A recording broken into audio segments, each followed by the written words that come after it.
رسول خدا بیان کرتے ہیں کہ تین دوست عبادت کے لیے جو ہے وہ غار میں گئے اور غار میں عبادت کرتے رہے۔ اچانک سے تھوڑا سا طوفان زلزلہ ٹائپ کا آیا، پتھر گرا، غار کا دروازہ بند ہو گیا۔ اب یہ تینوں اندر پھنس گئے۔ اب انہوں نے کہا پروردگار ہم سے کو غلطی ہو گئی ہے، ہم سے گناہ ہو گیا جس کی وجہ سے اب ہمیں تو باہر نکال۔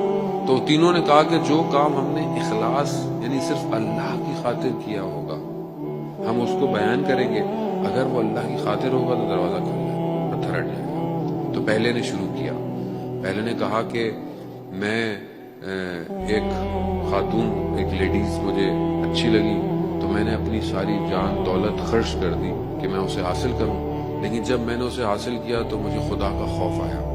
میں نے کہا پروردگار تیری خاطر میں یہ گناہ نہیں کروں گا کہ میں تجھ سے دور ہو جاؤں گا، اگر یہ کام میرا پروردگار تیری خاطر تھا تو مجھے نجات دے۔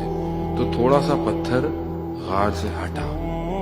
پھر دوسرے نے کہا کہ میری کشاورزی کی یعنی میری کھیتی باڑی زمین ہے، اس میں لوگ کام کرتے تھے، تو میں نے ایک دن سب کو جو کام کیا ان کو میں نے آدھا دھرم جو دیا، وہ جو گولڈ سلور کا سکہ تھا وہ دیا۔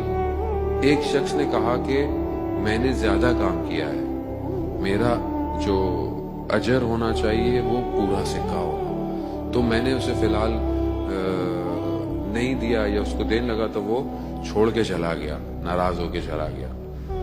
پھر میں نے اس ایک دھرم کو اپنے کاموں میں لگایا اور اس سے میں نے اور کام کیے اور چیزیں کی۔ ایک دن وہ شخص میرے پاس اپنا وہی سکہ واپس لینے آیا، تو میں نے جب حساب لگایا تو 18,000 دھرم بن چکے تھے اس ایک دھرم سے۔ میں نے سارے وہ 18,000 دھرم اس کو دیے، پروردگار یہ سب میں نے تیری خاطر کیا۔ تو کہا پتھر تھوڑا سا اور ہٹا، تھوڑی سی روشنی آئی، مگر ہم باہر نہیں نکل سکتے تھے۔